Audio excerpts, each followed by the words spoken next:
നിങ്ങളുടെ ഒരു intercaste marriage അല്ല, മാരേജ് ആയിട്ടുള്ള ഇന്റർകാസ്റ്റ് അല്ലേ? അപ്പൊ വീട്ടിൽ ഇതൊക്കെ എങ്ങനെ അക്സെപ്റ്റ് ചെയ്തേ? ലവ് തുടങ്ങിയപ്പോ തന്നെ ഫർവാന്റെ വീട്ടിലും സ്മൃതിയുടെ വീട്ടിലും അറിയായിരുന്നോ ലവ്? എന്റെ മെയിൻ ഇൻസ്റ്റഗ്രാം കണ്ടിട്ടുണ്ട് ആൾക്കാർക്ക്. അതായത് കുറെ എത്ര നമ്മൾ സ്റ്റാർട്ടിങ് ടൈം തന്നെ സ്റ്റോറി എല്ലാം കണ്ടിട്ട് ഞങ്ങൾ മണാലിയല്ലേ പോയിട്ടുണ്ടായിരുന്നു. അപ്പൊ ആ ഒരു ടൈം ഞാൻ സ്റ്റോറി ഇട്ട്, അതായത് മണാലി പോയിട്ട് 1 വർഷം കഴിഞ്ഞിട്ടാണ് ഇട്ടത്. പക്ഷെ കുറെ ആൾക്കാർക്ക് അറിഞ്ഞില്ല ഇതെല്ലാം കണ്ടിട്ട്. പിന്നെ കുറച്ച് കഴിഞ്ഞിട്ട് നമ്മ ഒന്നിച്ച് താമസിക്കാൻ തുടങ്ങി. ഇപ്പൊ എത്ര, ഒരു 3 വർഷമായില്ലേ? 3 വർഷമായിട്ട് ലിവിങ് ഉണ്ട്. അപ്പോ ഫർവാന്റെ വീട്ടിൽ അറിയായിരുന്നോ? അറിയോ? എന്റെ ഉമ്മാക്കെല്ലോ അങ്ങനെയല്ല, ഇവരവിടെ ഒരു ഫംഗ്ഷൻ പോലെ വെച്ചു. നമ്മള് അങ്ങനെ രജിസ്റ്റർ ചെയ്തില്ല എന്ന് മാത്രം.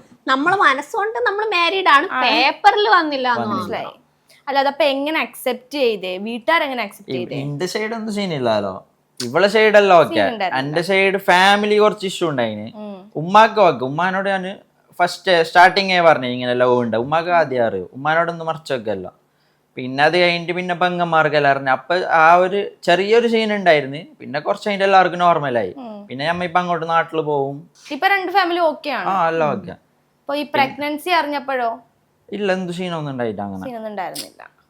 പറയുന്ന ആള് പിന്നെ ബാക്ക് നിപ്പവും പറഞ്ഞോണ്ട് മൈൻഡ്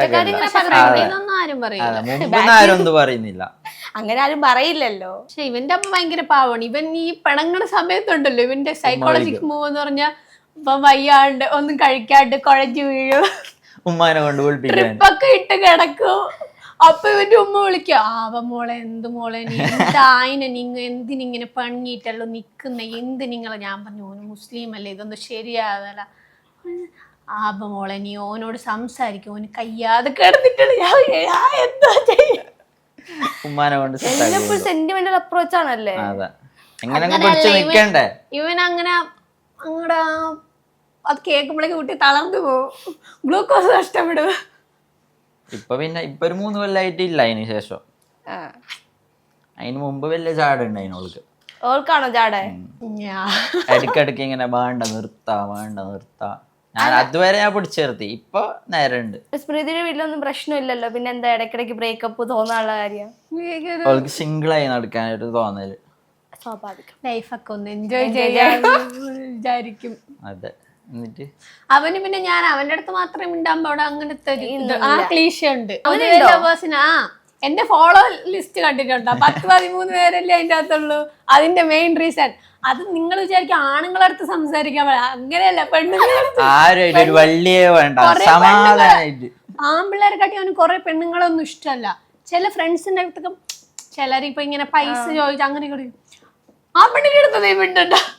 അങ്ങനല്ല, എന്റെ ഒരു മൈൻഡ് വെച്ചാൽ ഫ്രീ ആയിട്ട് അതായത് നമ്മളൊരു ലൈഫായിട്ട് വേറെ ആൾക്കാരായിട്ട് കൊറേ കോണ്ടാക്ട് ഉണ്ട്. പൈസന്റെ കാര്യമായിട്ട് എന്താ ഇവന്റെ ഫോളോ ലിസ്റ്റ് കണ്ടിട്ടുണ്ടാ?